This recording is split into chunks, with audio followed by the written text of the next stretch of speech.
Salam sahabat Kristus, kita berjumpa lagi dalam acara Bincang Rohani Kristen dan masih dengan tema khotbah di atas bukit. Kali ini kita akan berbincang tentang Yesus dan hukum Taurat. Dan kali ini saya bersama dengan Pak Pendeta Hari, salam Pak. Shalom. Pak Daniel, salam Pak. Pak Charles, salam Pak. Iya. Sebelum kita mulai, mari kita berdoa terlebih dahulu. Saya minta Pak Daniel untuk memimpin dalam doa. Terima kasih Bapa, Engkau Tuhan yang luar biasa dalam kehidupan kami, mengucap syukur buat segala kebaikan Tuhan. Kalau sebentar kami akan bincang-bincang rohani, mari Tuhan pimpin setiap perbincangan kami Tuhan mengenai hukum Taurat. Mari urapan-Mu turun atas kami, biarlah kami mengerti kebenaran dan boleh menjadi berkat dimanapun kami ada Tuhan. Dimanapun mereka yang mendengarkan untuk bincang rohani ini Tuhan, mereka boleh dikuatkan oleh perbincangan kami. Terima kasih Bapak, pengurapan-Mu turun atas kami. Di dalam nama Tuhan Yesus kami sudah berdoa untuk syukur. Haleluya. Amin. Amin. Ya, mari kita buka terlebih dahulu di dalam Matius 5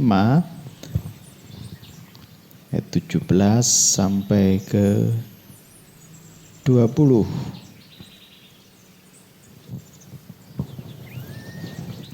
Saya minta Bu Yudi membacakannya.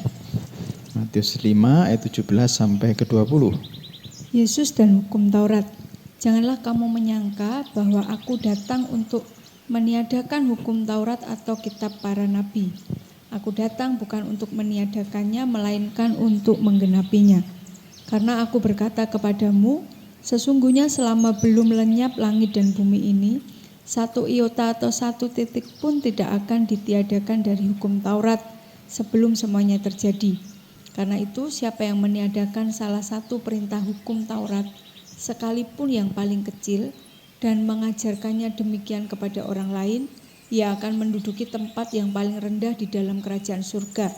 Tetapi siapa yang melakukan dan mengajarkan segala perintah-perintah hukum Taurat, ia akan menduduki tempat yang tinggi di dalam kerajaan surga. Maka aku berkata kepadamu, jika hidup keagamaanmu tidak lebih benar daripada hidup keagamaan ahli-ahli Taurat dan orang-orang Farisi, sesungguhnya kamu tidak akan masuk ke dalam kerajaan surga. Ya, dari ayat yang kita baca ini kita tahu jelas bahwa Tuhan itu menjelaskan bahwa Dia itu datang bukan meniadakan hukum Taurat. Ya, bukan meniadakan tetapi Dia datang untuk menggenapi. Nah, apalagi dengan yang ayat berikutnya, ayat 18 dikatakan siapa yang meniadakan bagian yang terkecil, ya, bagian yang terkecil dari hukum Taurat itu menempati tempat yang paling rendah. Jadi sebenarnya Tuhan itu tidak meniadakan hukum Taurat. Yesus sedang tidak meniadakan hukum Taurat. Waktu Yesus datang ke dunia ini, ada beberapa orang Yahudi yang tidak suka dengan Yesus karena dipikirin Yesus ini membawa suatu hukum yang baru. Padahal hukum Taurat ini adalah hukum yang paling dipegang oleh seorang Yahudi. Ketika mereka melakukan hukum Taurat, memegang hukum Taurat, kayaknya kalau sudah melakukan hukum Taurat, dia mulai belajar, melakukan, dan dia mengikuti tahap-tahap pembelajaran, mulai dari kecil sampai umur berapa, sampai menjadi dia pengikut jejak sang rabi atau talmidim. Wah, itu kalau sudah seperti itu mengikut jejak sang rabi, dia dinobatkan menjadi Farisi. Wah, itu jabatan yang prestis sekali. Dan di Israel sana jabatan itu disegani banyak orang. Jadi hukum Taurat ini dilakukannya bukan untuk kehidupan dia supaya lebih baik, bukan, tapi hanya sekedar prestisnya. Nah, waktu Yesus ada kelompok ini, waktu Yesus datang ke dunia ini, mengira bahwa Yesus ini akan meniadakan hukum Taurat, padahal tidak. Padahal tidak. Padahal Yesus berkata pun juga, kamu jangan menyangka kalau aku datang ini meniadakan hukum Taurat. Tapi justru aku menggenapinya. Menggenapi hukum Taurat. Agak terbelalak. Terus yang kedua, statement yang kedua, barang siapa meniadakan hukum Taurat, ini yang paling kecil di 1 iota ditiadakan, itu artinya yang paling kecil dari hukum Taurat ini diabaikan, dia akan menempati tempat yang paling rendah. Kaget lagi dia. Siapa Yesus ini sebenarnya? Siapa Yesus ini sebenarnya? Dari sini sudah bisa menunjukkan bahwa dia itu Allah. Hukum Taurat itu seperti bayangan. Sedangkan Yesus datang itu penggenapan dari bayangan yang ada. Hukum Taurat itu kayak kalau orang melukis itu kayak masih dalam bentuk sket, masih coretan begini. Dan Yesus datang, dia datang mempertegas coretan-coretan itu dan memberi warna sehingga semuanya kelihatan utuh. Begitu kan? Hukum Taurat itu. Dan Yesus tidak meniadakan. Dari sini jelas sekali bahwa Yesus itu sebenarnya tidak menghilangkan hukum Taurat. Itu orang Yahudi yang penganut hukum Taurat yang ketat terbelalak melihat statement Yesus seperti ini. Oh, berarti ini bukan meniadakan. Tetapi bagi orang-orang yang melakukan hukum Taurat itu kayaknya sebuah keberatan karena ya salah di dalam melakukannya, itu menjadi beban sekali. Wah, kayaknya Yesus dengan kehadiran Yesus ini, wah ini sosok yang baru ini. Mungkin bisa membebaskan saya dari hukum Taurat selama ini yang terus menjadi beban bagi saya. Ini angin baru ini. Tetapi ternyata tidak. Menganggap bahwa kehadiran Yesus itu bisa meringankan aturan-aturan dan meringankan hukum-hukum. Bebannya. Meringankan bebannya selama ini. Selama ini kan dia terbeban sekali dengan hukum Taurat. Satu sisi ada orang yang menganggap bahwa ini kalau melakukan hukum Taurat ini kelihatan wah. Satu sisi ini kalau Yesus datang dengan bawa hukum baru, dia akan bersukacita. Tapi ketika Yesus datang berkata, janganlah kamu menyangka bahwa aku datang untuk meniadakan hukum Taurat atau kitab para nabi. Aku datang bukan untuk meniadakan tetapi untuk menggenapi. Seperti yang saya gambarkan tadi, seperti kalau lukisan itu masih coret, sket. Yesus datang mempertegas dan memberi warna. Jadi gambaran sebenarnya coret-coret itu ada tujuannya. Seperti orang ini membuat lukisan itu kan masih coretan-coretan pakai pensil. Itu di dalam kerangka berpikir orang itu sudah ada gambarnya atau tidak? Seorang pelukis. Sudah ada. Begitu kita melukis gini, menggambarkan kayak apa ya? Kayak mie gini. Wah, set orang menyangka ini pohon. Pada seorang pelukis, bukan pohon. Ini adalah dia sedang menggambar seseorang yang rambutnya itu keriting. Kalau salah menerjemah, salah mempersepsikan, ini dipikir pohon. Padahal ini adalah gambaran manusia, orang yang rambutnya keriting. Salah penggambaran kan? Nah, Yesus datang memperjelas dan juga memberi warna. Jelas semuanya. Ya, jadi pada saat si pelukis itu mungkin di awalnya dia hanya cuman garis-garis coretan yang tidak kelihatan apa-apa bagi orang yang nggak ngerti seni atau yang tidak pernah melukis akan melihat sesuatu yang tidak ada kejelasan. Ya. Ini gambar apa, kayak tidak ada nilainya. Tapi dengan kemudian si pelukis mungkin menjelaskan bahwa ini akan saya bentuk misalnya bunga dengan vasnya, si orang yang tidak mengenal seni ini mungkin tidak akan tahu mana ada bunganya, mana vasnya, kok garisannya seperti ini. Tapi pada saat mulai diberi warna, sudah mulai warna-warni, sudah mulai kelihatan bentuk bunga dan vasnya itu, orang baru melihat, apalagi setelah jadi, oh iya tadi itu garisnya ini untuk menjadikan daunnya, untuk memberikan kelopak bunganya, oh ini dasarnya, ini atasnya vasnya. Jadi pada saat jadi orang baru mengetahuinya itu. Iya. Jadi seperti ibaratnya itu Taurat itu, hukum Taurat itu ya cuman garisan-garisan awal yang tidak tahu, oh ini bunga, oh ini vasnya, ini kelopak, ini daunnya. Tapi pada saat Yesus datang yaitu memberi warnanya supaya utuh gambaran itu bisa jadi jelas. nyata. Nah, makanya kata-kata menggenapinya itu adalah membuat utuh. Iya. Jadi bukan dengan memberi warna ini akhirnya menghilangkan garisan-garisan yang dicoret di awal tadi itu. Tapi malah mempertegas garisan itu bahwa ini daunnya, ini kelopaknya, ini bagian bawah vas bunganya. Ya. Jadi tambah lebih jelas hukum Taurat itu maksudnya apa, tambah lebih jelas Ketika Yesus datang. ketika Yesus datang. Makanya dia bilang kan tidak meniadakan. Tapi Tidak meniadakan. Bukti lagi bahwa Yesus itu tidak meniadakan, dilihat di dalam Galatia 4. Galatia pasal yang keempat, ayat 4.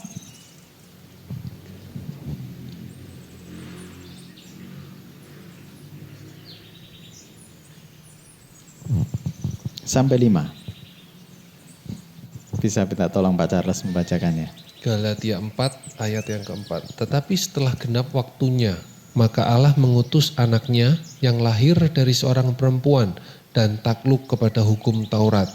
Ia diutus untuk menebus mereka yang takluk kepada hukum Taurat supaya kita diterima menjadi anak. Iya. Ini kan jelas bahwa Yesus itu sebenarnya juga tidak meniadakan. Tetap dasarnya hukum Taurat kembali Iya. lagi. Nah, Takluk kepada hukum takluk Taurat. kepada hukum Taurat. Berarti gini, kita berpikir kalau hukum Taurat itu yang memberikan siapa? Allah sendiri. Pada waktu Musa kan? Pada waktu Musa. Itu sebenarnya yang nulis bukan Musa, yang nulis itu adalah Jari Allah sendiri. jari Allah sendiri. Berarti Allah sendiri. Pada waktu Allah memberikan hukum ini kayaknya cuman perintah. Jangan ini, hormatilah ayah ibumu, hormatilah hari Sabat, ya kan? Itu kan ya perintah. Nah, Yesus datang tidak meniadakan ini. Itu buktinya bahwa Yesus itu sebenarnya tidak bertentangan dengan hukum Taurat. Karena Allah sendiri yang membuatnya, Dia sendiri yang membuatnya. Dia datang untuk menjelaskan ini loh maksudnya. Kenapa tidak boleh ini, kenapa tidak boleh ini, kenapa tidak boleh ini. Maksudnya ini. Jadi hukum Taurat itu cuman bayangan. Perjanjian lama itu bayangan. Sedangkan perjanjian baru itu adalah komplitnya, penggenapannya. Ya, seperti di ayat 4 dan 5 ini kan sangat jelas Pak, bahwa dia takluk kepada hukum Taurat dan dia diutus untuk menebus orang-orang yang takluk kepada hukum Taurat. Iya. Jadi sangat jelas bahwa bukan menghilangkan atau mengganti. Betul. Sangat jelas di sini kan memang kelihatan. Jadi kalau ada orang yang beranggapan bahwa oke, aku sudah percaya Yesus, aku hidup dalam perjanjian baru, berarti aku hidup dalam kasih kemurahan Tuhan. Tidak perlu perjanjian lama. Tidak perlu perjanjian lama yang dimana itu kan hukum. Saya tidak dalam hukum lagi, tapi di dalam kasih kemurahan Tuhan. Ya, itu manusia yang kedua, yang saya katakan tadi, manusia yang pertama yang sangat berpegang pada hukum Taurat, takut kalau hukum Taurat itu nanti ditiadakan. Terus yang kedua, yang keberatan melakukan hukum Taurat, mengira bahwa Yesus datang dengan hukum yang baru yang bisa membebaskan dari hukum Taurat itu. Saya melihat ini Pak, orang-orang Yahudi mereka pada ketakutan ya, dipikir Yesus mengadakan hukum yang baru, terus reputasi mereka itu merasa terancam gitu Pak. Iya. Kelihatannya ya. Iya. Mereka ketakutan. Mereka ketakutan. mereka ketakutan reputasinya itu hilang. Karena mengira bahwa hukum Taurat ini kalau dia pelaku hukum Taurat ini prestisnya naik. Takut kalah Yang pamor, sudah kalah itu kan saingan. seperti itu Pak. Jadi seperti jabatan sesuatu yang sangat luar biasa sekali pada waktu itu ya. Ya jabatan prestis. Tertinggi Sangat mungkin, terhormat. tertinggi Terhormat. mungkin ya. Sangat terhormat sekali. Dengan adanya Yesus membawa ajaran baru, kelihatannya kok merasa tersisih. Ada ketakutan Ya. Karena dia kalau tersisih. Makanya Ancaman ya. Yesus memberikan jawaban itu tadi. Yesus memberikan jawaban itu tadi. Aku datang bukan untuk meniadakan hukum Taurat dan kitab para nabi.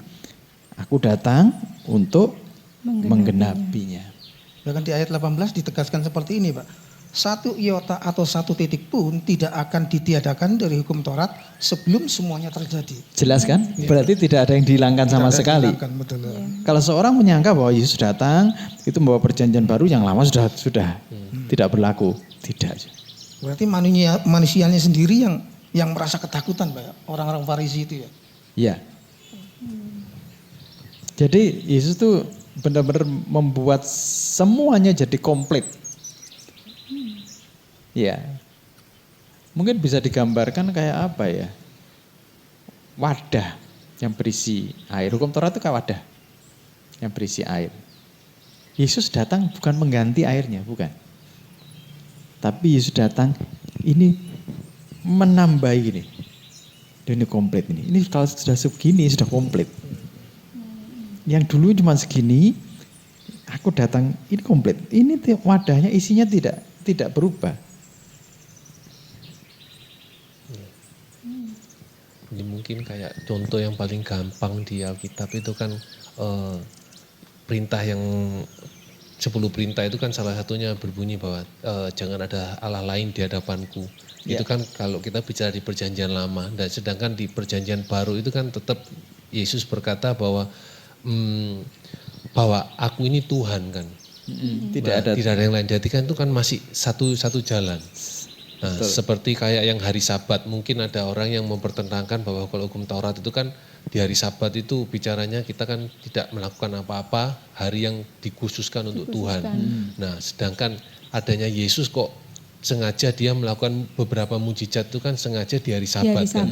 Jadi itu yang mungkin juga membuat orang ahli Taurat dan Farisi melihat ini bukan Mesias yang dia tunggu-tunggu. Mereka tunggu-tunggu itu kan kok sengaja melakukan pekerjaan di hari Sabat. Nah, padahal sedangkan kalau dari sejarahnya mereka itu bahwa mereka kan kalau ada seorang bayi lahir di hari ke-8 itu harus disunat. Nah, kalau hari ke-8-nya ini pas bertepatan dengan hari Sabat, mereka tetap mereka melakukan. melakukan. Iya, tetap melakukan pekerjaan. Jadi bukan ditunggu ditunggu di hari ke-9-nya, tidak. Jadi mereka melakukan juga. Mereka di sana melakukan kalau misalkan ada lift itu pas tepat pergantian hari Sabat mereka hentikan lift itu. Tetapi anehnya ketika ada seorang anak lahir pas hari ke-8-nya pas Sabat itu tetap disunat. Disunat. Nah ini kan bingung dia. Sebenarnya dia dalam kebingungan. Nah Yesus datang ini loh artinya seperti ini bukan seperti yang kamu lakukan itu. Jadi Yesus itu menjelaskan kembali persepsi yang benar tentang hukum yang diberikannya. Betul. Ya, yang diberikannya. Contoh begini, kalau kita lihat orang bangun rumah, itu masih dalam blueprint, sketsa atau blueprint. Dari blueprint itu cuman gambar garisan. Setelah dibangun, begitu pondasi digali, terus dikasih rangka-rangkanya, dikasih besi-besinya, orang ini bangun apa sih? Gak jelas ini. Tidak kelihatan denanya masih. Tidak jelas. Suatu saat saya pernah juga ngalami waktu di daerah perumahan yang tempat saya dulu. Orang bangun tidak jelas sama sekali, Pak. Model-modelnya itu nggak jelas, nggak seperti rumah-rumah sekarang. Ini mau bangun apa? Semua orang di perumahan itu mencibir ini bangun apa? Tapi lihat setelah berapa tahun rumahnya itu ternyata rumah yang modern, minimalis yang baru pertama kali itu. Padahal dulu waktu saya ke sana itu nggak jelas ya kelihatannya bangun apa. Kok kotak, rumah kok kotak. Tidak seperti rumah pada umumnya saat itu kan. Iya. Kenapa? Karena saya tidak bertanya kepada yang bangun ini, maksudmu itu bangunnya apa? Saya cuma melihat saja dan mendeskripsikan itu sesuai dengan pikiran saya. Sendiri, ya. Nah, orang-orang Yahudi itu mendeskripsikan sesuai dengan pikirannya. Tetapi aslinya bagaimana? Gak jelas. Tapi Yesus datang untuk menjelaskan artinya sesungguhnya. Ya, kembali kepada seperti orang bangun. Orang bangun rumah, terus blueprintnya sudah ada. Ini rangka-rangkanya sudah mulai dibangun. Kan masih nunggu sebenarnya. Bagaimana nanti hasilnya bagaimana. Tapi hari-hari ini sudah ada program teknologi, yang IT. teknologi ya yang sudah kelihatan 3D-nya. Ya. Kalau boleh saya katakan Tuhan Yesus ini loh wujud aslinya seperti ini ya, seperti orang yang membuat program 3D. Jadi aslinya ini dari awal aku memberikan hukum Taurat, ini aslinya seperti ini loh. Sebenarnya bedanya apa tuh Pak? Hukum lama dengan hukum yang baru. Nah, apa bedanya perjanjian lama sama perjanjian baru? Saya lihat mereka kan saling melengkapi Pak ya. Kalau saya lihat Pak ya, perjanjian lama itu adalah perjanjian baru yang masih disegel. Kadang kan kalau perjanjian baru adalah perjanjian lama yang sudah digenapi atau diungkapkan. Perjanjian lama kapan dibuat? Perjanjian lama dibuat sebelum Yesus. Sebelum Yesus. Jadi pada waktu itu dibuatlah perjanjian antara Tuhan dengan Israel. Dengan Israel. Itu perjanjian lama. Ya. Jadi ini umatku. Aku Allahnya. Ya. Maka kalau ada orang main-main dengan ini, berurusan dengan aku. Betul. Lalu dibuatlah hukum dari Tuhan Pak. Ya, hukum dari Tuhan. Kalau kamu umatku, ya kamu harus memenuhi hukum-hukumku. Aturan-aturannya begini. Nah, setelah itu pada masa-masa Yesus, sebenarnya Yesus itu datang itu bukan untuk Israel saja. Israel itu gambaran bahwa inilah umat yang akan kuselamatkan. Dan Yesus di perjanjian baru, ini loh dunia yang akan kuselamatkan. Ya. Jadi tahu jelas ini sebenarnya dia datang itu untuk seluruh dunia. Yohanes 3:16. Karena begitu besar kasih Allah akan dunia ini, bukan untuk orang Israel saja. Israel itu gambaran bahwa Tuhan itu menyayangi umatnya. Tapi di perjanjian baru ketika dia datang, aku ini menyayangi dunia ini. Langit adalah tataku, surga itu tataku, tapi bumi itu tumpuan kakiku. Ketika Yesus datang ke dunia ini, kenapa kok dia cuman bumi yang dipijakkan kakinya? Karena dia cinta banget akan manusia. Jadi saya melihat ini Pak, Yesus itu memberikan satu tatanan yang baru. Cuma pada waktu Yesus datang, dia berseberangan dengan orang-orang Yahudi, orang-orang Farisi ya.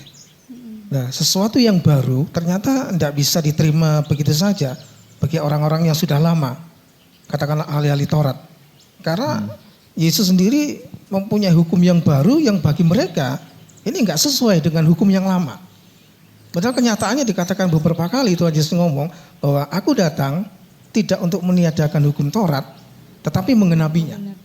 Nah, saya melihat bahwa gambaran Tuhan Yesus ini ternyata dari mulai perjanjian lama sampai perjanjian baru, hukum itu terus diperbarui.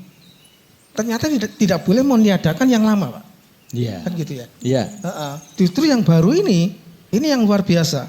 Jadi ternyata Tuhan terus mengawal manusia supaya manusia itu menerima keselamatan yang daripada Tuhan sendiri. Sebenarnya bukan repair loh ya. Bukan pribadi ya. Bukan repair, bukan memperbaiki. Bukan. Tapi gini, sebenarnya hukum yang lama itu juga perjanjian. Tapi masih dalam sifatnya itu belum kelihatan yang utuhnya. Nah, Tuhan itu datang dengan perjanjian barunya itu ini loh utuhnya ini seperti inilah.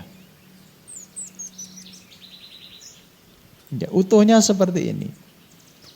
Jadi kalau ada orang menyangka bahwa kita ini sudah tidak hidup dalam perjanjian lama, mengapa kita harus melakukan perjanjian lama? Oh, Tuhan itu tidak meniadakan loh. Tapi Tuhan itu menggenapi. Ada memang bagian-bagian yang memang diganti karena penggenapannya sudah ada. Contoh korban. Ya. Kalau dulu orang membawa korban ke bait suci, itu untuk apa? Penebusan Supaya dosanya diampuni, supaya dosanya ditebus. Tapi mereka tidak tahu kenapa ini harus membawa domba, kenapa harus membawa domba. Nah, pada waktu Yesus sudah datang, Tuhan mengatakan bahwa inilah anakku yang kukasihi, inilah anak domba yang sebenarnya. Sudah terwakili. Hanya itu. Tapi yang lain, Yesus pun juga tadi dikatakan, Yesus pun juga tunduk takluk kepada hukum Taurat. Berarti hukum Taurat ini juga masih berlaku. Tapi ada yang sebagian ada yang sudah ada penggenapannya yang tidak perlu dilakukan lagi. Berarti ini ya kalau hukum Taurat namanya hukum. Berarti dia ada satu aturan yang harus dipenuhi. Contoh seperti tentang penebusan. Nah, di dalam menggenapinya maka Yesus sendiri yang menjadi anak domba korban penebus dosa. Yeah. Artinya dia tidak meniadakan meskipun dia sangat mencintai manusia, tapi dia tidak meniadakan hukum Taurat. Secara hukum Taurat harus ada sesuatu yang dikorbankan.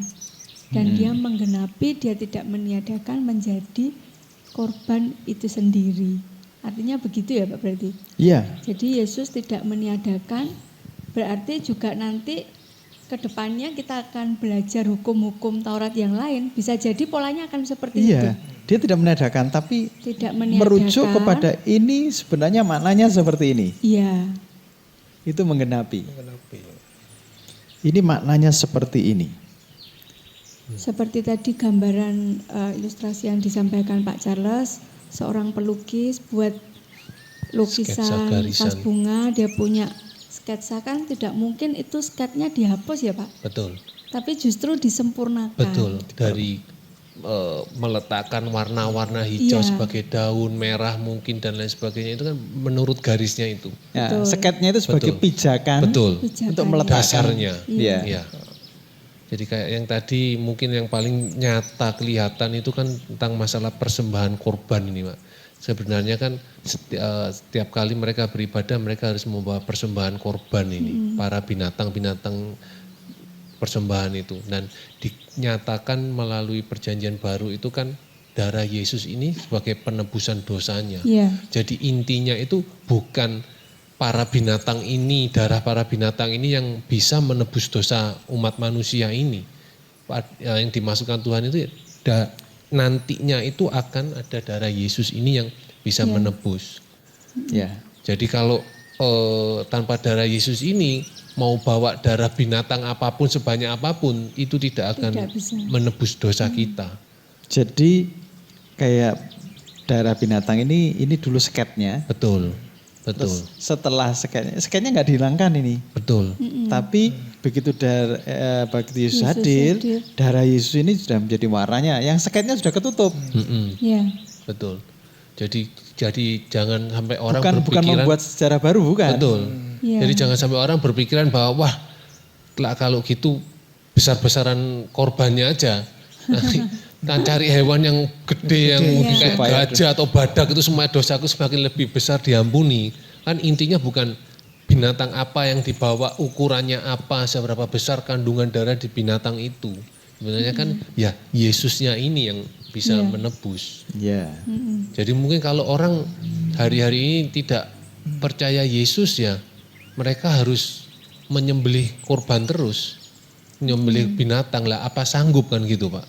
Ya. Setiap kali berdosa potong, setiap kali dosa potong. Kalau kita ngikuti hukum Taurat kan Betul, begitu ya. betul.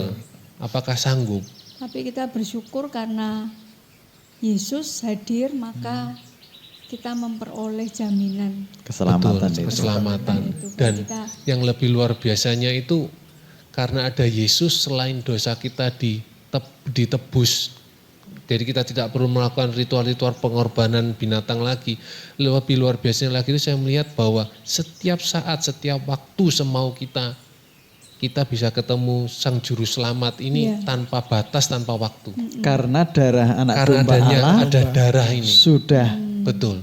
Ya, Jadi karena- sewaktu-waktu kita dimanapun kita, kapanpun, dalam keadaan apapun, Bisa. ya seperti kita berani, kita diberikan keberanian Iya. untuk masuk ke dalam bebas, kata kasih kasih karunia. bebas-bebasnya sudah. Bebas-bebasnya. Minta ampun kapanpun. Betul.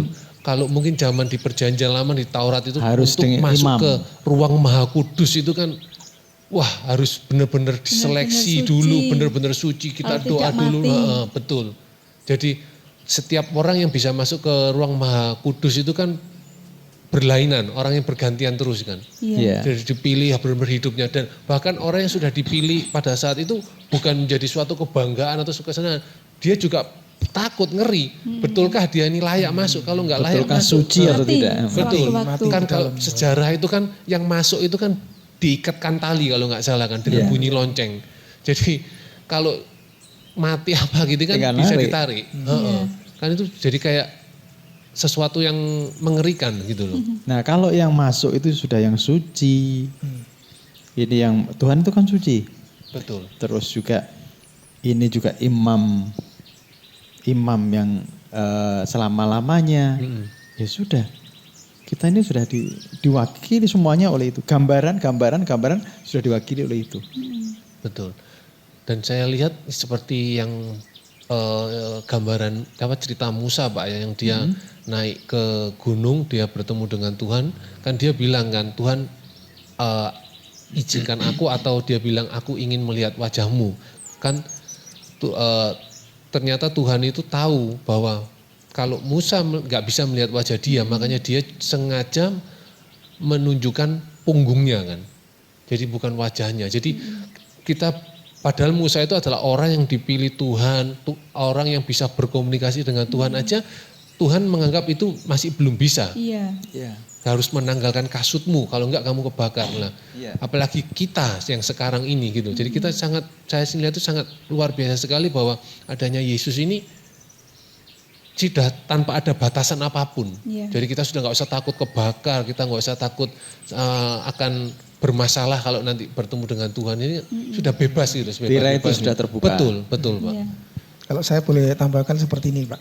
Kalaupun mungkin saya orang berdosa katakanlah ya, saya bisa langsung menghampiri Tuhan.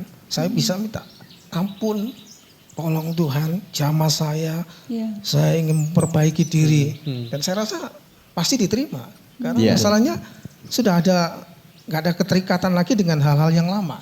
Iya. Terus Iya. kita menuju kepada perjanjian baru bahwa kita semua orang yang sudah ditebus oleh Tuhan. Jadi apapun kesalahan kita, kalau kita ngaku kita berdosa, Maka yang setia dan adil akan mengampuni dosa mengampuni kita. kita. Betul. Pasti itu. Nah ini luar biasanya penggenapan yang dilakukan oleh Tuhan Yesus. Tidak sekedar dia bicara tentang hukum, tapi dia ini tahu loh. Tahu kalau kita ini dengan hukum-hukum itu Tidak mampu. tidak mampu. Tidak mampu. Betul. Betul. Tetapi dia juga tidak bisa bertentangan dengan hukum-hukum Taurat itu sendiri. Makanya Ya. dia berkata tidak meniadakan, tetapi Hukumnya tetap mengenakan. jalan, Hukumnya tetap jalan. tapi diberikan juga solusinya Iya. sama Tuhan. Luar biasa ya Tuhan kita ini. Ini yang namanya anugerah. Gitu. Anugerahnya ini, makanya perjanjian baru itu perjanjian anugerah. Hmm. Perjanjian lama itu perjanjian kepemilikan. Hmm. Perjanjian baru itu perjanjian anugerah. Pemilikan kau umatku, aku Allahmu. Iya kan? Engkau milikku, aku Allahmu. Jadi itu perjanjian lama. Tapi masuk perjanjian baru tidak hanya. Jadi Israel ini sebenarnya gambaran dari cinta Tuhan. Dari skala kecil. Tapi sampai hari ini pun juga Tuhan masih mencintai Israel. Dan dia tidak meniadakan itu. Tapi begitu masuk kepada anugerah, siapa yang dicintainya? Dunia. Saya jadi teringat yang ceritanya yang pemungut cukai itu Pak, si Sakeus itu. Sakeus. Kalau kita bicara tentang Sakeus menurut perjanjian lama, itu kan seharusnya sudah orang yang Paling binasa. susah. Sudah binasa, sudah tidak ada jalan dan tidak ada harapan untuk bisa masuk ke ruang Maha Kudus. Nah, tapi yang luar biasanya itu si pemilik ruang Maha Kudus ini yang datang menghampiri sendiri, mengajaknya. Nah, kalau kita bicara kalau tidak ada darah Yesus, kalau tidak ada sosok Kristus ini, tidak akan mungkin dia bisa masuk ke ruang Maha Kudus selama-lamanya, Pak. Dia sudah binasa kan dia. Kalau kita bicara perjanjian lama hukum Taurat, tapi ternyata dengan adanya Yesus ini, dia nggak hanya layak, malah didampiri, didatangi, diajak masuk. Iya. Kan? Kontras sekali kan? Tanpa ada persyaratan loh Pak. Nggak bisa, kamu sediakan dulu makanan, kamu sediakan dulu karpetnya, harus menguduskan dulu. bersihkan dulu, kamu vakum cleaner semua, kan gitu Pak. Dia datang ngajak masuk tanpa syarat apapun. Iya. Kalau mau langsung Betul. bisa menikmati bersama dengan Tuhan Yesus. Tuhan itu menerima tanpa syarat. Nah, ada juga perkataan daripada Rasul Paulus itu ya. Itu mengatakan di jemaat di Korintus, kalau ada orang kedapatan bersalah, tegurlah dia 4 mata. Terus juga kalau tetap seperti itu, hadirkan saksi. Kalau tetap itu pandanglah dia sebagai seorang pemungut cukai. Ini kan kayak Sakius ini. Pandanglah dia. Berarti pemungut cukai itu dianggap juga orang berdosa sekali. Tapi setelah masuk di dalam perjanjian baru, orang paling berdosa pun itu pun juga berhak layak menerima keselamatan. Kalau dia mau ya. Wah, ternyata kita belajar penggenapan ini luar biasa sekali artinya ya. Iya. Betul. Cuma memang ini agak membuat, seperti tadi dikatakan Pak Daniel, membuat orang Farisi dan ahli Taurat itu tersentak dan juga orang banyak. Ketika di ayat 20 dikatakan, jika hidup keagamaanmu tidak lebih benar daripada hidup keagamaan ahli-ahli Taurat dan orang-orang Farisi, sesungguhnya kamu tidak akan masuk ke dalam kerajaan surga. Jadi Yesus ini datang, dia menjadi penggenap hukum Taurat, dia mengacaukan pikiran orang-orang zaman itu. Kan zaman itu orang Farisi ahli Taurat orang-orang yang sudah kedudukannya tertinggi. Jika hidup keagamaanmu tidak lebih benar. Sikapnya kan? Sikap keagamaan itu tidak lebih benar. Berarti juga ini tatanan. Perjanjian lama itu tatanan kerajaan Allah loh ini.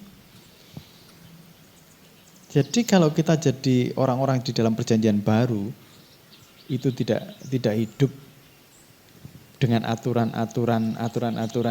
ya seenaknya sendiri, tidak bisa. Iya. Kerajaan Allah itu ada tatanannya. Tatanannya sudah diberikan di perjanjian lama. Namun di dalam perjanjian baru, Tuhan lebih menjelaskan lagi, ini maksudnya seperti ini. Ini maksudnya seperti ini. Sebagai contoh ya, tentang perzinahan. Jangan berzina. Nah, Tuhan itu mengatakan, jika seseorang ini memandang dan menginginkannya, dia sudah berzina. Jadi kayak apa ya, Kak, di pengadilan itu ada orang yang kedapatan mencuri. Tidak langsung di pasalnya tidak, tapi mencuri itu karena apa? Diteliti sampai oh ternyata karena ini. Nah, kalau sudah karena ini pasalnya keluar. Tidak langsung ya. Jadi malah ini kalau Yesus datang itu menggenapi itu artinya semuanya yang utuh secara utuhnya itu diberikan. Kenapakah aku memberikan hukumku ini? Alasannya ini. Kenapa aku memberikan hukumku ini? Alasannya sebenarnya itu ini. Itu jelas jadi jelas. Jadi Yesus kalau dalam hal ini Yesus bertentangan atau tidak dengan hukum Taurat?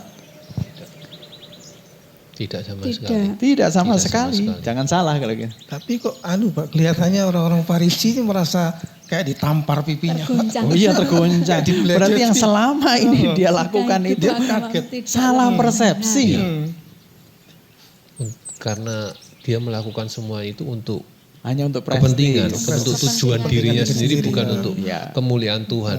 Sedangkan Tuhan bilang kan ibadahnya itu kita jangan sampai kita harus melebihi ibadah daripada mereka ahli Taurat itu kan.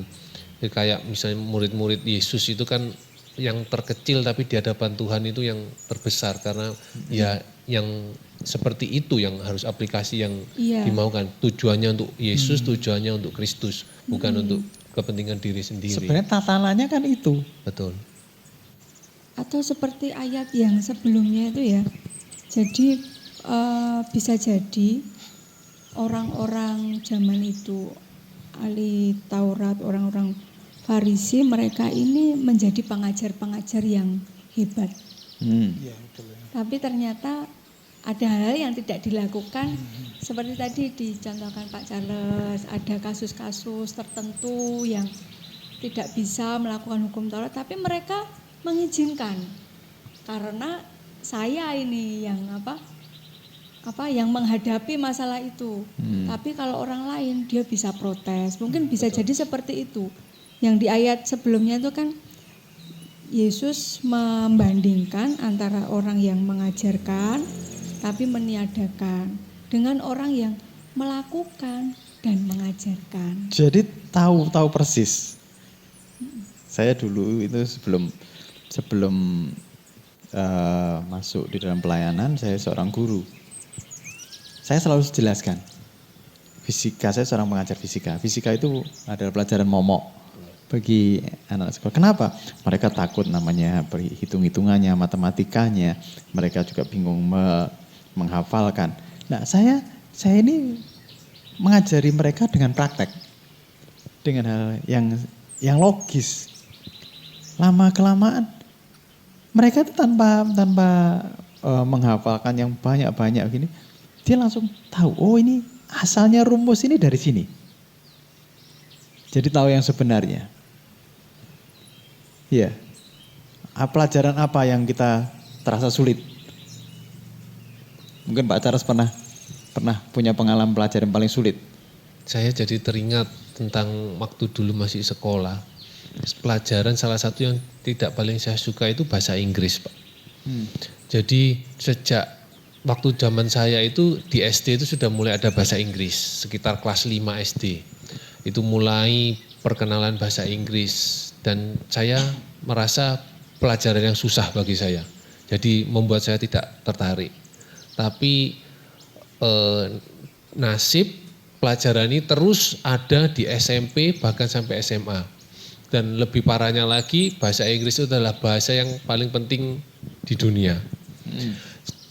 Saya sudah berusaha mengerti pentingnya bahasa Inggris, saya sudah berusaha belajar, tapi semakin saya belajar, semakin membuat saya tidak tertarik dan tidak mau belajar. Jadi saya sudah beberapa kali dileskan bahasa Inggris, tidak menarik bagi saya, jadi kayak suatu beban malah. Jadi saya hanya mau belajar bahasa Inggris itu hanya untuk pelajaran di sekolah, hanya untuk PR, mengerjakan PR. Di luar itu saya nggak mau. Jadi terlalu rumit bagi saya. Sampai di suatu titik pada saat setelah saya menyelesaikan SMA itu pun saya tidak bisa bahasa Inggris. Harus menghafalkan present Betul, tense, berdasarkan tensesnya rumus-rumusnya, itu, tesis-tesisnya itu yang berbagai banyak yang past tense, past perfect Present tense apa semua, wah itu sudah future. bingung saya. Subjek plus objek kata kerja, subjek yang mana, objek yang mana saya nggak tahu. Iya. Jadi bingung saya. Nah, akhirnya sampai saya setelah lulus SMA, saya sudah kuliah, sampai saya ketemu satu orang pengajar. Itu yang mengajarkan saya berbeda sama sekali dari yang pernah di sekolah. Dia itu mengajarkan itu tidak pakai rumusan itu. Dia cuma membiarkan saya ngomong, nulis, dibiarkan sama dia. Baru dari sana dia mengajarkan, dibetulkan. Dia membetulkan itu tidak menggunakan rumus. Dia cuma bilang ibaratnya itu seorang petinju. Kalau petinju itu tidak mungkin pada saat mukul dia dua tangan kanan dan kiri Bareng. bersamaan mukul. Tapi pasti satu-satu, kanan dulu atau kiri dulu. Nah, itu rumus yang pertama bagi dia. Rumus yang kedua bagi dia itu ibaratnya kalau kita panci. Panci itu kalau dimasak itu kan ada tutupnya. Jadi menggunakan panci sama tutup. Dari situ dia membiarkan saya ngomong, diajak ngomong-ngomong apa semua, conversation, terus dikasih tulisan, saya disuruh menjawab tertulis gitu. Dari sana dia membetulkan. Membetulkan. Nah, begitu cepat pengajaran itu saya resapi, saya terima, semakin saya merasa mudah. Saya semakin senang. Semakin senang. Kasih saya PR. Ajak saya ngomong. Dari sana Yang dulunya takut, betul. akhirnya jadi kayak ketagihan. Jadi dalam waktu 11 bulan, saya masih ingat tuh Pak, dalam 11 bulan saya bisa menguasai bahasa Inggris dan berani ngomong bahasa Inggris. Tapi memang pada saat itu vocab saya terbatas. Jadi misalnya untuk berbicara satu kalimat ini saya belum tahu bahasa Inggrisnya ini apa, Tapi saya sudah tahu pola Inggrisnya yang harus saya ngomong polanya itu apa. sudah tahu. Betul, saya sudah kebentuk. Iya. Jadi sudah dapat ini metodenya sudah betul. dapat. Nah ini menarik 11 bulan belajar bahasa Inggris. Akhirnya menguasai. Dan berani ngomong akhirnya. Berani ngomong. Saya tanya satu hal. Sebenarnya yang diajarkan dulu waktu SD sama itu bertentangan dengan yang diajarkan oleh guru itu atau tidak? Tidak sama sekali. Ya ini. Jadi cuman dia itu memberikan benang merahnya. Jadi pada saat saya sudah tertarik, saya sudah semakin bisa sama si pengajar ini, saya dikembalikan ke istilah-istilah yang dulu. Past tense, past future, past perfect, ini semua. Begitu dia sambungkan itu, langsung kayak koneksi listrik itu kabelnya nyambung semua. Jadi makanya itu saya semakin menguasai, makin saya paham. Ya. Jadi kalau sekarang ada orang tanya saya bahasa Inggris, saya nggak tahu itu past tense, past perfect, future tense, apa itu saya nggak tahu. Tapi saya tahu ini karena ini, selesai. Ya sebenarnya tidak bertentangan. Nah, hukum Taurat sama hukumnya Tuhan itu ya. Ya seperti itu. Yeah. Dulu orang kesulitan sekali. Kenapa ya ini tidak boleh membunuh? Kenapa tidak boleh mengingini? Tidak boleh. Itu Tuhan itu datang untuk menjelaskan semuanya. Ini loh sebenarnya. Nah, kembali gini. Tuhan itu yang membuat hukum Taurat, ya kan? Betul. Tuhan itu yang membuat hukum Taurat. Tuhan itu yang datang sendiri untuk menjelaskannya. Bukankah ini Tuhan luar biasa? Iya. Dan lebih poinnya kalau saya tadi dari ceritanya Pak Charles itu, kalau kita mendengarkan kan, wah 11 bulan bisa belajar bahasa Inggris dan bisa aktif begitu ya, bisa lancar langsung ngomong Inggris. Kalau mungkin saya bisa analogikan begini, kalau saya dengar itu kemudian saya mengajarkan kepada orang lain atau kepada anak saya, kamu tahu nggak belajar bahasa Inggris itu bisa cuma 11 bulan. Padahal saya belum melakukan seperti Pak Charles lakukan, prosesnya nggak diikuti. Nah ini seperti yang ayat ke-19 itu mungkin. Jadi orang yang mengajarkan, orang meniadakan dan mengajarkannya berulang-ulang, dia akan mendapat tempat yang rendah. Tapi orang yang melakukan dan mengajarkan, dia mendapat tempat yang tertinggi. Sama-sama mengajarkan. Sama-sama mengajar. Kalau saya ngomong ke anak saya atau ke teman, bisa loh belajar bahasa Inggris itu 11 bulan. Orang bisa percaya? Bisa. Tapi karena saya tidak melakukan, saya tidak dapat apa-apa. Makanya saya akhirnya orang yang saya beritahu, dia akan berusaha cari tahu bagaimana caranya belajar bahasa Inggris dalam waktu 1 bulan, dia malah bisa. Saya malah tidak bisa. Karena saya hanya mengajarkan, saya hanya memberitahukan, belajar bahasa Inggris bisa 11 bulan. Hanya begitu, tidak hanya begitu. menjadi pelaku. Jadi yang penting gini, pertama belajar dulu. Semua akan belajar. Terus melakukan, baru mengajarkan. Iya. Betul. Iya. Kalau langsung di shortcut dari belajar langsung mengajarkannya, pasti tidak tahu sebenarnya ini apa sih sebenarnya. Atau yang lebih parah tidak belajar, hanya mendengar seperti tadi saya dengar, oh Pak Charles bisa. Terus langsung diajarkan. Langsung diinfokan. Ini lebih parah. Jadi gini, polanya begini, kita belajar dulu, lakukan. Akhirnya tahu kenapa kita yang teorinya tadi kita pelajari, teorinya tadi karena ini, baru sudah ini komplit, ngerti, kita ngajarkan itu dengan mudah. Pak Charles tadi kan gitu polanya. Setelah dapat dari gurunya yang tahu semuanya, yang sudah melakukan semuanya, dia akan lebih mudah. Seperti saya dulu mengajar fisika itu, ketika saya mulai ngajak anak-anak praktikum, ini gini loh. Ini caranya begini caranya. Jadi ini hasil dari yang kamu tadi timbang. Ini ada gayanya. Gaya itu kan mesti ke bawah. Akhirnya dia mulai enggak. Nah, setelah ada soal, dia tidak kesulitan menghafalkan rumus. Karena sudah tahu. Rumus ini dari sebuah kejadian. Yang akhirnya ada rumus ini. Setelah ada kejadian lagi, ya rumusnya ya ini. Dan dia tahu persis tuh. Iya. Tidak hanya cuman menghafalkan, tapi tahu persis karena ikut praktikum. Iya. Nah ini yang saya maksud tadi bisa disandingkan dengan maksudnya Yesus di ayat 20, jika hidup keagamaanmu tidak lebih benar. Bisa jadi pada zaman itu ahli Taurat, orang Farisi itu mereka hanya mengajar, tapi sesungguhnya tidak melakukan. Nah, mereka pintar ngajar. Tapi bisa jadi tidak melakukan. Ya, saya melihat gini Pak, Yesus ternyata mempunyai metode baru dalam hal mengajar apa yang disampaikan oleh Pak Charles tadi. Ternyata Yesus juga mempunyai metode yang baru. Nah ini yang nggak bisa diterima. Karena apa? Hal yang baru menurut mereka itu bertentangan dengan apa yang diajarkan oleh yang hukum yang lama. Betul. Nah, hukum yang lama kelihatannya bertentangan. Dia enjoy, gitu ya, Pak? Dia bisa hidup, dia enjoy. Tetapi lewat metode yang baru yang Yesus paparkan, ternyata membuat mereka itu gak ada artinya. Dan ditekankan di sini di ayat yang, tetapi siapa yang melakukan dan mengajarkan segala perintah-perintah hukum Taurat, ia akan menduduki tempat yang tinggi di dalam kerajaan sorga. Artinya apa? Yang utama itu adalah menjadi pelaku firman. Setelah belajar, pelaku. Mengerti, akhirnya menjadi pelaku firman. Dan jadi itu yang itu yang akan menepati kerajaan sorga. Dan itu yang digoncang Yesus. Yang digoncangkan Yesus. Pengajaran mereka itu ternyata salah. Mereka hanya asbun, mereka hanya ngomong, mengajarkan.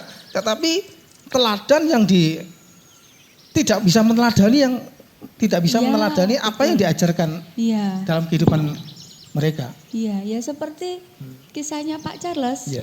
Orang pinter, ada orang kan ya Pak, pinter bahasa Inggris. Simple, pas. Tahu lah rumus-rumusnya, tahu semuanya. Tapi begitu dihadapkan kenyataan, untuk berbicara bahasa Inggris, dia bingung. Jurus mana yang aku pakai? Tidak menjadi pelaku, gitu kan. Tapi kalau sudah dikatakan tadi Pak Charles oleh gurunya tadi, kalau begini cara ninju pakai gini, ini gini, tahu semuanya akhirnya. Iya, betul. Jadi Yesus itu tidak meniadakan hukum Taurat, tapi dia menggenapinya. Dan yang kedua, jika hidup keagamaanmu tidak melebihi orang ahli Tidak agama lebih benar. dan orang Farisi. Orang Farisi itu di dalam mentaati hukum Taurat itu tidak benar-benar rasanya tidak meleset sedikit pun. Sepertinya. Jamnya Sepertinya. ya. Sebentar, jamnya gini. Jamnya untuk waktunya berdoa, dia berdoa. Sepertinya Pak. Nah, Tapi terus dalam hati yang tidak tahu. dia tidak mengerti sebenarnya apa yang dia lakukan. Iya. Ya, dia tidak mengerti apa yang dia lakukan. Maksudnya disiplin dari hukum Taurat itu disiplin. Kalau tidak tahu maksudnya, maka disiplin itu hanya sebuah disiplin saja. Ya, jadi Yesus itu tidak menadakan disiplinnya tidak, tetapi justru Yesus memberikan artinya, kenapa kamu harus disiplin seperti ini? Ya. Supaya kamu itu tahu bahwa di dalam kerajaan Allah itu ada aturan-aturannya, Ya. ada protokol-protokolnya, tidak bisa seenaknya. Dan kalau hidup keagamaanmu tidak lebih benar dari ahli agama dan hukum orang-orang Farisi, kamu tidak layak. Kalau saya lihat dari tadi kan kita sudah berbicara tentang perjanjian lama, perjanjian baru, hukum Taurat dengan Kristus kan Pak. Ya. Itu kalau saya melihat nyambung semua kan Pak. Ya. Nyambung semua, tidak ada yang miring, tidak ada yang dipas-paskan atau Betul. tidak ada yang dipaksa-paksakan untuk pas gitu kan. Padahal itu kalau kita bicara tentang kejadiannya itu perjanjian lama hukum Taurat ini berapa ribu tahun Pak baru masuk ke zamannya Perjanjian Yesus baru, kan. Ya. Saya melihatnya itu dan itu pun juga di Alkitab ini kan buku setebel ini kalau kita bahas dari Kejadian sampai Wahyu itu semua nyambung semua koneksinya. Betul. Nggak ada Ya. yang tadi saya bilang dipaksa pas itu nggak ada. Ya. Nah, kan padahal ditulis oleh berbagai macam orang, berbagai zaman dan waktu yang Waktunya berbeda. berbeda. Kan? Nah, tapi kok bisa pas semua ini loh Pak. Tidak ada yang dipas-paskan dan tidak ada yang dipaksa. Oh yang nulis beda. Kalau yang nulis satu orang ya mungkin masih bisa. Yang nulis berbeda, waktu dan zamannya berbeda. Ya. Itulah. Kita bicara yang masa 400 tahun yang kegelapan Ya, zaman itu kegelapan. sudah 400. Belum ditarik mundur ke zamannya Musa lagi. Ya, sudah berapa Betul. ratus tahun. Zamannya ke 5 kitab Musa itu sudah berapa lama.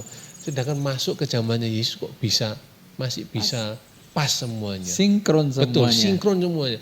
Jadi makanya kadang kalau ada orang yang bilang Alkitab ini kalau orang bilang kan, oh itu bukunya orang yang nulis orang bule, orang Amerika sana, maksudnya ilmu marketingnya bagus untuk mengajak jemaat, mengajak menarik jiwa. Ada juga yang bilang bahwa Alkitab itu sudah dipalsukan, dikarang-karang sendiri tahunnya, karena banyak versi, kan? Banyak versi, jadi itu sudah diganti-ganti, disesuaikan. Nah, kalau sudah dipalsukan atau dikarang-karang, apakah bisa sinkron seperti ini mulusnya?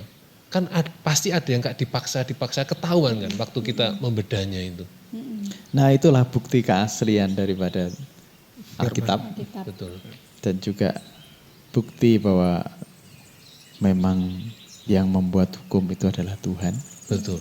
Jadi kalau kita mau duduk bicara dengan kepala dingin, hati terbuka, yang mana yang dipalsukan, yang mana yang dikarang-karang, diubah-ubah itu yang mana gitu loh. Iya. Kalau dikarang, diubah-ubah kan menurut saya ubah ini. Nah, dengan berjalannya waktu diuji, setelah diselidiki, loh kok nggak nyambung? Kan pasti kelihatan. Pasti ketahuan. Pasti ketahuan. Iya. Semulus-mulusnya, sehebat-hebatnya pasti ada celahnya. Tapi di sini tidak ada celah sama sekali. Bahkan antara perjanjian lama dengan perjanjian baru itu sinkron. Sinkron semua. Dan ini kayak tadi ya, ini misal sket warnanya itu juga tidak keluar dari sket ini. Betul. Itu kita melihat keindahan Tuhan. Iya. Dan kok bisa gitu loh, ribuan tahun dia menggambarkan, menggenapi, menggambarkan, menggendapi semuanya. Kayak buku apa lagi yang bisa seperti ini gitu loh. Iya. Ya. Iya kan? Bahkan sampai hari ini masih Betul, masih sesuai nyata. dengan kondisi Nggak ada zaman yang sekarang. semili pun melenceng. Biasanya kalau ada teori baru, teori lama itu tumbang. Gugur, betul. Dan ini ada perjanjian lama, perjanjian baru. Yang lama tidak tumbang. Betul. Yang baru justru menjelaskan yang lama. Ini kayaknya benar-benar kayak satu rangkaian. Iya. Kelihatannya ini Pak, ada yang mengawal. Tuhan sendiri yang mengawal firman. Iya. Dia yang Betul. dia Ini yang luar membuat biasa. dan dia Pokoknya yang sesuai dengan apa yang dikatakan oleh Yohanes 1 ayat 1. Pada mulanya lah firman. Dan firman itu bersama-sama dengan Allah. Dan firman ini Allah. Iya. Betul. Oh ini luar biasa ini Pak. Jadi siapa yang bisa mengubah ini? Tidak ada satupun manusia yang mampu untuk merubah atau merevisi atau dikatakan memurnikan lagi. Ini yang baru lagi. Tidak ada. Ini firman ini. Berapa kali Alkitab itu diserang? Berkali-kali Berkali. terhitung. Kali. Sampai sekarang Pak. Tumbang kah? Nah, Tidak. tumbang Tidak. semua mereka. Semakin Semakin kelihatan kemurniannya, keasliannya. betul. Diuji oleh waktu. Ya. Jadi meskipun zamannya berbeda, yang nulis berbeda, tapi kok bisa nyambung semua ini karena apa ya? Karena sumbernya itu satu. Sumbernya Iya. satu. Sumbernya satu. sama. Cuman sumbernya ini, terserah sumbernya ini mau pakai siapa saat itu untuk menuliskan. Iya. Ya. Ya kan? Untuk siapa yang bercerita, siapa yang menyatakan itu siapa, itu tok sudah. Tapi sumbernya ya sama sudah. Berarti sumber idenya itu Betul. cuman Tuhan. Iya. Ya. Ya. Luar biasa ya. Kita berbincang banyak hal sampai akhirnya ada tema belajar bahasa Inggris bisa 11 bulan. Caranya bagaimana hubungi Pak Charles nanti ya. Nah, sahabat Kristus yang dikasih oleh Tuhan, kita sungguh bersyukur bahwa kita memiliki Tuhan Yesus yang sungguh luar biasa, dengan kasih-Nya yang begitu besar. Dia memberikan nyawanya untuk menjadi korban penebus dosa kita. Dan dia datang tidak meniadakan hukum Taurat, dia datang untuk menggenapinya. Dia datang untuk merombak tatanan, bahwa bukan sekedar menjadi pendengar, menjadi pengajar hukum Taurat itu, tetapi kita yang mengaku murid-muridnya, yang mengaku sebagai sahabatnya, bahkan diangkat menjadi anaknya, seharusnya kita melakukan hukum-hukum itu dengan penuh cinta kepada Tuhan. Mari datang kepada Tuhan, selidiki hati kami Tuhan. Apakah kami sungguh mengasihi Engkau? Apakah Engkau yang menjadi segala-galanya di dalam hidup kami? Kami sungguh sadar tanpa Yesus kami tidak mampu untuk menjalankan hidup keagamaan yang lebih benar dari orang Farisi dan ahli-ahli Taurat. Itu sebabnya kami perlu kuasa Yesus menolong setiap kami. Kaulah segalanya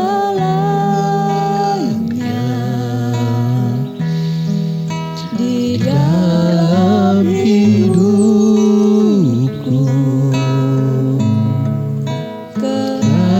Kerajaanmu, kebenaranmu,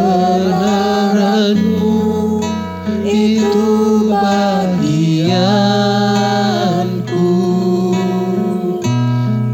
Kaulah yang ku pandang selama hidupku.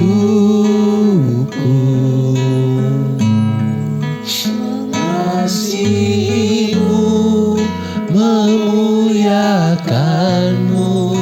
Bapa dan Rajaku. Mengasihimu, memuliakanmu, Bapa dan Rajaku.